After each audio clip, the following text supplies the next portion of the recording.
얼마 전 건축 탐구 집이라는 EBS 프로그램에서 한 부부의 집과 그들의 삶의 이야기를 들은 적이 있습니다. 이 부부는 젊은 시절 아주 많이 싸웠다고 합니다. 우여곡절 끝에 이 부부는 시골에 집을 짓게 되었고 그곳에서 정원을 가꾸며 채소를 기르면서 일상을 보내고 있었습니다. 치열한 도시를 떠나 시골에서 일상을 보내면서 이 부부는 아주 사이가 좋아졌고 여생을 행복하게 보내고 있었습니다. 매주 방영되었던 이 프로그램은 인간의 삶은 공간, 장소와 밀접하게 연결되어 있음을 지속적으로 보여주고 있었습니다. 인간은 공간의 영향을 받는 존재이지요. 우리가 여행을 떠나는 이유도 일상적 공간을 떠나서 특별한 공간, 새로운 공간으로 이동하여 일상적 삶을 성찰하는 시간을 가지는 것이죠.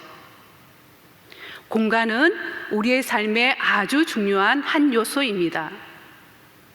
한 유명한 건축가는 이렇게 말을 했습니다. 코로나19 시대에 가장 큰 타격을 입게 된 것은 종교일 것이다. 그 이유는 종교는 같은 시간, 같은 장소에서 한 방향으로 바라보는 구조, 공간을 통해 만들어진 시스템이기 때문이라고 합니다. 그런데 이 시스템이 무너지게 되었다는 것입니다. 올해 코로나 상황 속에서 한국교회는 여러 가지 문제에 직면하게 되었지요. 그 중에 가장 중요한 이슈는 공간의 문제일 것입니다. 공간으로 된 예배당에 모일 수 없었기 때문에 이 시기에 신앙의 불편함을 넘어서서 우리의 신앙적 실체를 여실히 보여주는 계기가 되었습니다. 우리는 함께 예배당에 모여 예배 드릴 수 없었고 마음껏 기도할 수도 없었습니다. 오롯이 자신의 믿음을 지켜야 했던 이 시기, 자신의 신앙의 본 모습을 그대로 드러나게 했던 2020년입니다. 우리는 한 해 동안 우리의 신앙의 중요한 한 부분이었던 거룩한 공간, 예배당을 떠나서 일상생활 속에서 우리의 삶의 처소에서 스스로 자신의 신앙을 성찰하고 평가해 보았습니다. 그렇다면 우리 각자는 올해 어떤 신앙의 성적표를 가지고 있습니까? 달리 생각해 보면 한 해 동안 하나님은 우리의 신앙의 본 모습을 보게 하셨고 특별한 공간인 예배당을 넘어서서 일상적인 삶에 있어서 우리의 진짜 신앙의 모습을 그대로 드러나게 해주셨습니다. 하나님은 우리의 신앙의 본 모습을 성찰하게 하여 우리의 삶을 다시 정비할 수 있는 기회를 주신 것입니다. 오늘 본문 열왕기상 9장은 이동식이 아닌 건축물로 된 성전, 첫 번째 성전 봉헌과 관련된 내용입니다. 앞장 8장에서는 솔로몬이 회막에 있던 언약궤를 성전으로 옮긴 후 하나님께 올린 봉헌 기도가 나옵니다. 솔로몬은 8장 29절 30절에서 주께서 전에 말씀하시기를 내 이름이 거기 있으리라 하신 곳 이 성전을 향하여 주의 눈이 주야로 보시오며 주의 종이 이곳을 향하여 비는 기도를 들으시옵소서. 주의 종과 주의 백성 이스라엘이 이곳을 향하여 기도할 때에 주는 그 간구함을 들으시되 주께서 계신 하늘에서 들으시사 사하여 주옵소서라고 기도하였습니다. 연이어 8장 31절에서 51절에서 솔로몬은 7번 뭐뭐 만일 뭐뭐 하거든 이라는 가정문으로 된 기도를 올립니다. 만일 이 성전에 있는 주의 제단 앞에서, 만일 이 성전에서, 만일 이 곳을 향하여, 만일 이 성전을 향하여, 만일 성전이 있는 쪽을 향하여, 만일 건축한 성전이 있는 쪽을 향하여 이렇게 기도하거든 주는 계신 곳 하늘에서 들으시사 응답하여 주옵소서 라는 문장 구조가 7번 반복되어 나옵니다. 이 기도의 핵심은 만일 우리가 성전을 중심으로 기도하거든 하나님이여 하늘에서 듣고 응답하여 주소서입니다. 솔로몬의 이 기도를 들으신 하나님이 솔로몬에게 나타나서 그래, 너의 기도와 간구를 들었다. 너가 건축한 성전을 특별하게 구별하겠다. 내 이름을 영원히 그곳에 두겠다. 내 눈뼈가 내 마음이 항상 거기에 있을 것이다 라고 응답하신 말씀이 오늘 읽은 본문 열왕기상 9장의 말씀입니다. 그런데 솔로몬의 기도와 하나님의 응답을 자세히 비교해 보면 솔로몬과 하나님이 중요하게 여기는 관점이 현격하게 차이가 남을 발견할 수 있습니다. 솔로몬의 기도는 건축된 성전을 중심으로 기도하는 것에 중점이 있었지만 하나님의 관심은 물리적인 성전이 아니라 오히려 솔로몬과 이스라엘 백성의 마음과 행동과 삶의 태도에 있었습니다. 솔로몬은 7번 만일 뭐뭐 하거든의 기도를 올렸다면 하나님은 단지 2번의 만일 뭐뭐 하면의 문장 구조로 응답하셨습니다. 하나님은 긍정적인 만일과 부정적인 만일의 문장으로 단순하고 명료하게 응답하셨습니다. 긍정적인 만일입니다. 9장 4절 말씀, 내가 만일 내 아버지 다윗이 행함같이 마음을 온전히 하고 바르게 하여 내 앞에서 행하며 내가 내게 명령한 대로 온갖 일에 순종하며 내 법도와 율례를 지키면, 이제 부정적 만일입니다. 9장 6절 말씀입니다. 만일 너희나 너희의 자손이 아주 돌아서서 나를 따르지 아니하며 내가 너희 앞에 둔 나의 계명과 법도를 지키지 아니하고 가서 다른 신을 섬겨 그것을 경배하면, 솔로몬은 성전에서 성전을 향하여 기도하는 것에 초점을 맞추고 있었지만 하나님은 솔로몬과 이스라엘 백성의 마음을 온전히 하고 바르게 하여 하나님 앞에 행하며 하나님께서 명령한 대로 온갖 일에 순종하며 하나님의 법도와 율례를 지키는 것에 관심을 가지셨습니다. 하나님이 원하셨던 것은 단순했고 명료했습니다. 하나님이 원하셨던 것은 물리적인 공간을 넘어서서 삶의 모든 영역에서 하나님 앞에 사는 삶, 하나님의 명령에 순종하는 삶, 하나님의 법도와 율례를 지키는 삶이었습니다. 그러나 우리가 잘 알고 있듯이 이스라엘 백성은 안타깝게도 부정적인 만일의 역사를 걸어갔습니다. 부정적인 만일은 현실이 되었습니다. 그들은 하나님을 불렀지만 그들의 마음은 하나님으로부터 아주 돌아섰고 그들의 입술은 하나님을 따르는 듯 하였지만 그들의 행동과 본심은 하나님을 따르지 않았으며 하나님의 계명과 법도를 지키지 않았고 이방신을 섬겼습니다. 그 결과 그 아름다웠던 솔로몬 성전은 BC 586년에 바벨론에 의해 파괴되었고 약탈당하였고 모욕당하였습니다. 이스라엘은 하나님께서 준 땅에서 끊어졌고 모든 민족 가운데 속담거리와 이야기거리가 되었습니다. 지나가는 사람들이 성전을 비웃었습니다. 9장 7절에서 9절 말씀입니다.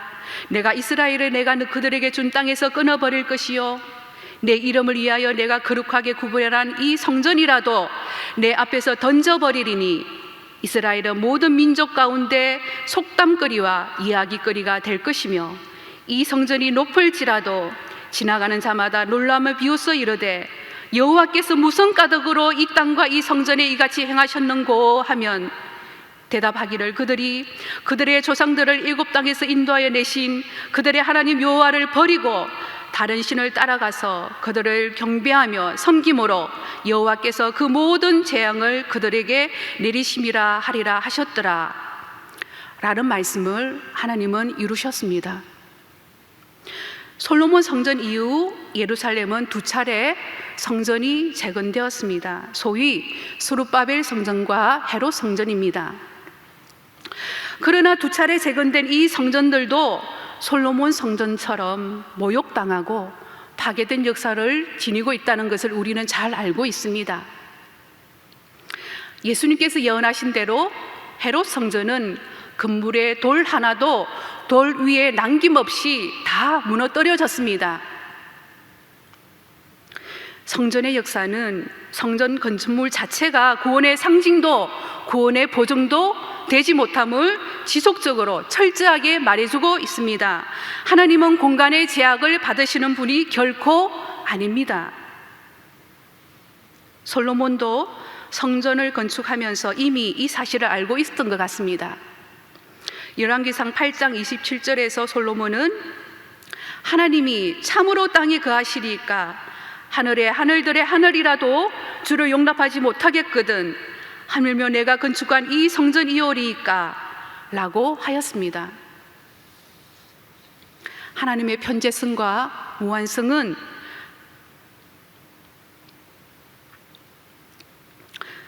성전에 비해 너무나 무궁했고 무한했습니다. 하나님의 편재성과 무한성에 비해 성전은 참으로 유한한 공간인 것입니다. 요한복음 4장에서 사마리아 여인이 예수님께 물었습니다. 예수님, 어떤 예배가 하나님께서 받으시는 진정한 예배입니까? 사마리아인들이 드리는 그리심산에서의 예배입니까? 아니면 예루살렘에서 드리는 예배입니까? 이때 예수님은 진정한 예배는 예루살렘이냐 그리심산이냐 장소의 문제가 아니다. 아버지께서 찾으시는 것은 영과 진리로 예배하는 자이다 라고 말씀하십니다. 예수님은 중요한 것은 예배 장소의 문제가 아니라 예배의 내용 자체이며 예배자와 하나님의 관계 양식이다 라고 선포하고 계시는 것입니다. 우리가 예배당에 모이지 못하였기 때문에 우리의 믿음 생활이 흔들렸다면 이것은 공간의 문제가 아니라 하나님과의 관계의 문제입니다. 2020년 한 해 하나님은 우리 자신을 총체적으로 시험하고 계신 듯합니다. 우리의 진짜 모습을 낱낱이 바라보게 하시는 듯합니다. 성도의 거룩성은 거룩한 공간, 예배당에 머무는 것만을 의미하는 것은 아닙니다. 성도의 거룩성은 삶의 모든 영역에서 마음의 거룩성, 행위의 거룩성에서 나옵니다. 하나님께서 바르시는 예배는 마음을 온전히 하고 바르게 하여 하나님 앞에서 행하며 하나님이 명령한 대로 온갖 일에 순종하며 하나님의 법도와 윤리를 지키는 자의 예배입니다.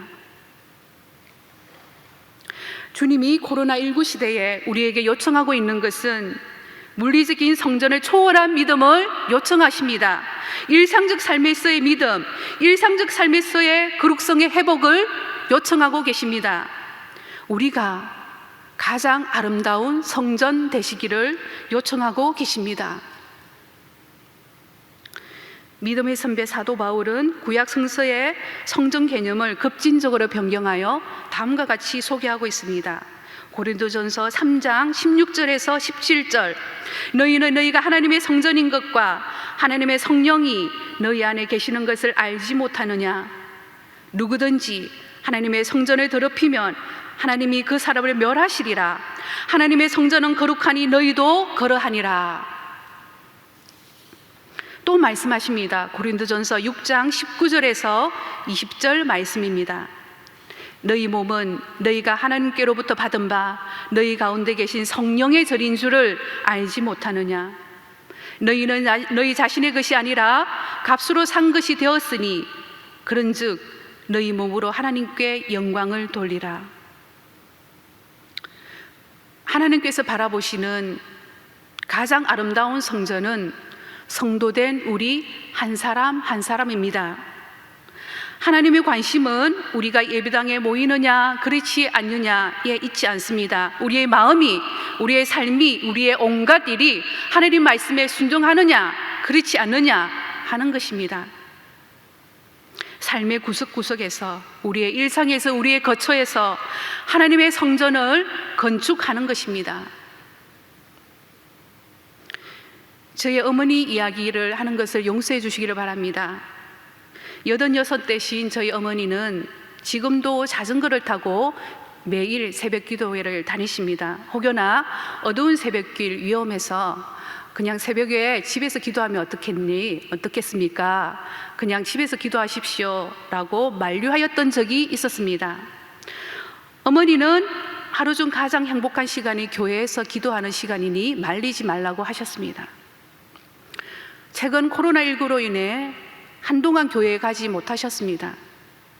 어머니는 그때에도 정해진 새벽 시간에 홀로 기도하셨고, 혼자 계신 집에서 시간을 정해 성경책을 읽으신다고 합니다. 생전 처음 드리는 온라인 예배를 몸과 마음을 다하여, 마음을 정돈하여 예배를 드리신다고 합니다. 일상에서 성도의 거룩성을 지켜내려고 치열하게 노력하고 계셨습니다. 그분의 영성과 거룩성은 교회에 한정되어 있었던 것이 아니었습니다. 솔로몬 성전이 파괴되고 바벨론 포로기가 지난 후 스룹바벨은 온몸을 바쳐 두 번째 성전을 재건하였습니다. 그러나 스룹바벨이 성전을 재건하려고 했던 본질적인 이유는 공간으로 된 성전을 건축하려는 것이 아니라 하나님의 백성으로서의 거룩성을 회복하려는 회개의 운동이었습니다. 마음을 온전히 하고 바르게 하여 하나님 앞에 행하며 하나님이 명령한 대로 온갖 일에 순종하며 하나님의 법도와 율례를 지키는 것을 이스라엘 백성 가운데 회복하려는 것이었습니다. 지난 목요일 추수감사 예배를 이곳 예배당에서 드렸습니다. 예배당에서 추수감사 예배를 드리는 것 자체만으로도 감격이었습니다.